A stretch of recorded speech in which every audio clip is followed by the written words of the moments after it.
আসসালামু আলাইকুম বন্ধুরা, আজ আমি নিয়ে এসেছি ঢেঁড়সের একটি দারুণ মুখরোচক নিরামিষ রেসিপি। দুপুরে বা রাতে ভাত হোক বা রুটি সব কিছুর সাথে খেতে দারুণ লাগে। আর এটা খুবই কম সময়ে আর সাধারণ কয়েকটি ঘরোয়া উপকরণে তৈরি হয়ে যায়।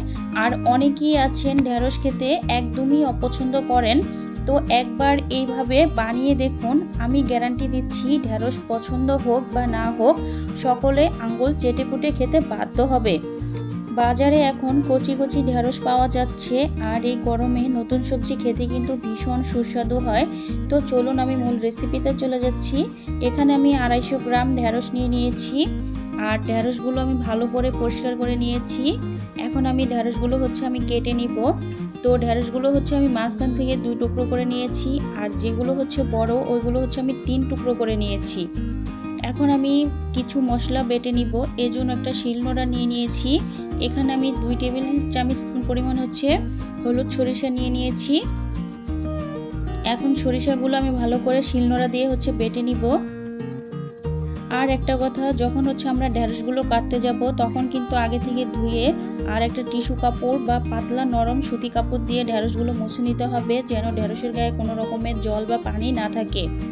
আর ঢেঁড়সের ভিতরে পিচ্ছিল একটা পদার্থ থাকে, ওটাতে কিন্তু আরও পিচ্ছিল হয়ে যাবে।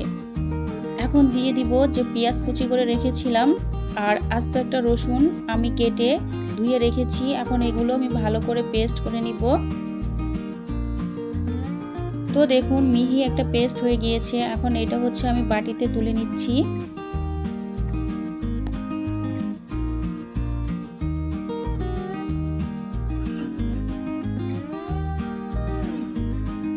তো দেখুন আমার এই পেস্টটা বাটা হয়ে গিয়েছে। এখন চুলায় একটা কড়াই বসিয়ে দিয়েছি, আর আজকে আমি এই রান্নাটা করব সরিষার তেল দিয়ে।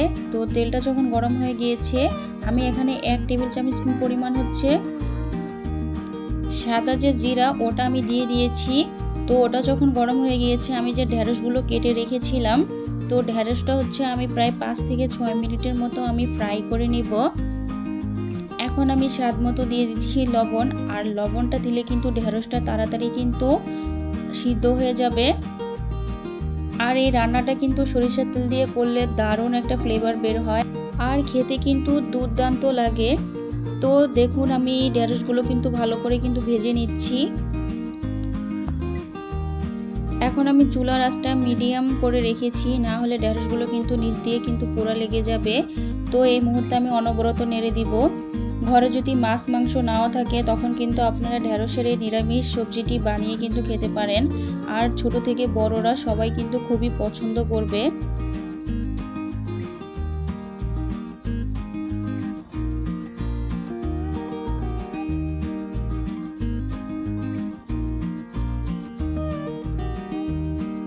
তো দেখুন ঢেঁড়সগুলো ভাজা হয়ে গিয়েছে।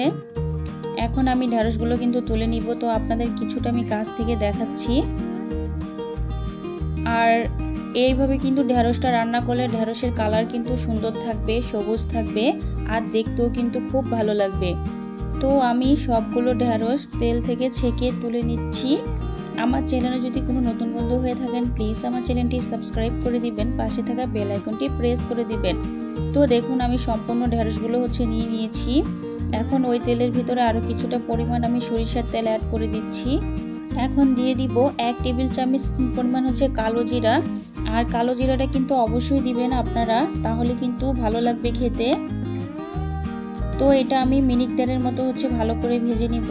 এখন আমি যে পেস্টটা রেডি করেছিলাম সরিষার পেঁয়াজ, তো ওই পেস্টটা আমি অ্যাড করে দিব।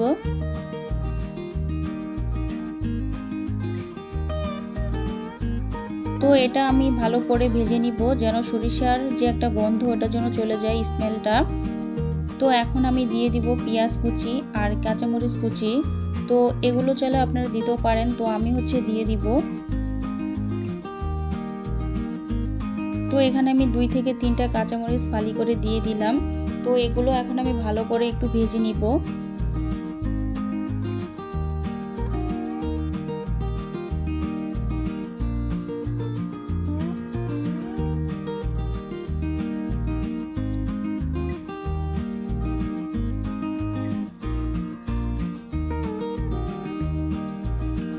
এখন দিয়ে দিব 1 টেবিল চামচ হচ্ছে মরিচের গুঁড়া আর 1 টেবিল চামচ হলুদ গুঁড়া। এখন আমি সব কিছু ভালো করে মিশিয়ে নিব।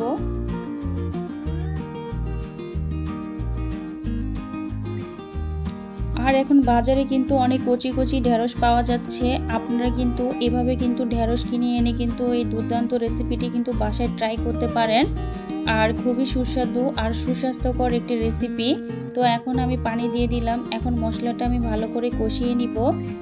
তো দেখুন মশলার গা থেকে কত সুন্দর মতো কিন্তু তেলটা ছেড়ে উঠেছে।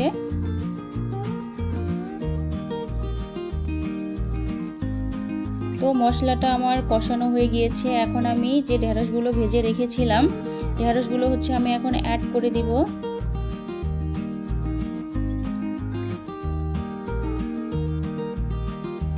তো দেখুন ঢেঁড়সগুলো কিন্তু আমি অ্যাড করে দিচ্ছি মশলার ভিতরে। আর একটা ঢেঁড়সও কিন্তু ভেঙে যায়নি।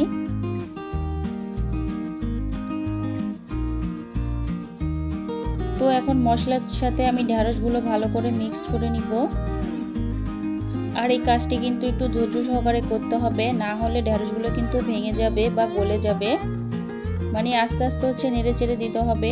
আর ঢেঁড়সটা কিন্তু আমার 50% কিন্তু সিদ্ধ হয়ে গিয়েছে। তো এখানে আমি পানি দিয়ে দিচ্ছি।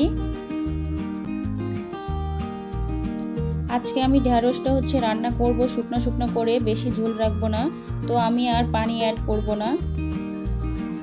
এখন আমি আর 4 থেকে 5 মিনিটের মতো ঢেঁড়সটাকে আমি রান্না করে নিব।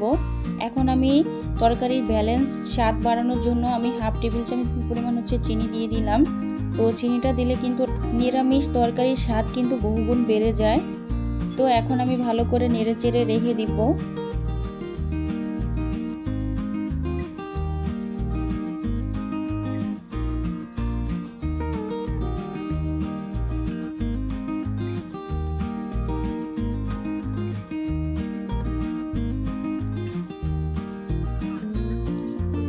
আপনারা নিরামিষ সবজিটা হাতের কাছে অল্প কিছু উপকরণ দিয়েই কিন্তু আপনারা বাসায় তৈরি করে ফেলতে পারেন। তো এখন আমি স্বাদ মতো লবণ দিয়ে দিলাম।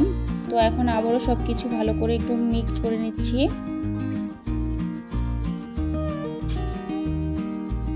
তো দেখুন নিরামিষ সবজিটা আমার কিন্তু রেডি।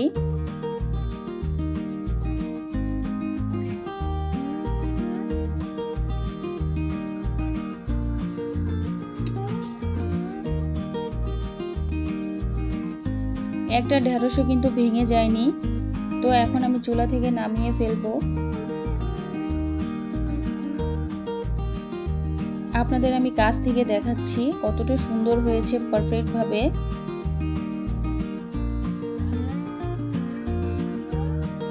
তো এখন আমি একটা প্লেটে পরিবেশন করার জন্য একটা প্লেট নিয়ে নিয়েছি।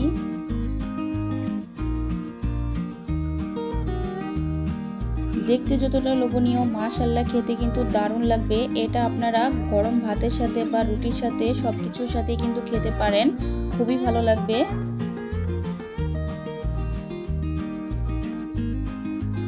আর অনেকেই আছেন ঢেঁড়স একদম পছন্দ করেন না, কিন্তু আপনি যদি এভাবে ঢেঁড়স রান্না করে দেন, যে অপছন্দ করবে সেও পছন্দ করে খেয়ে নেবে।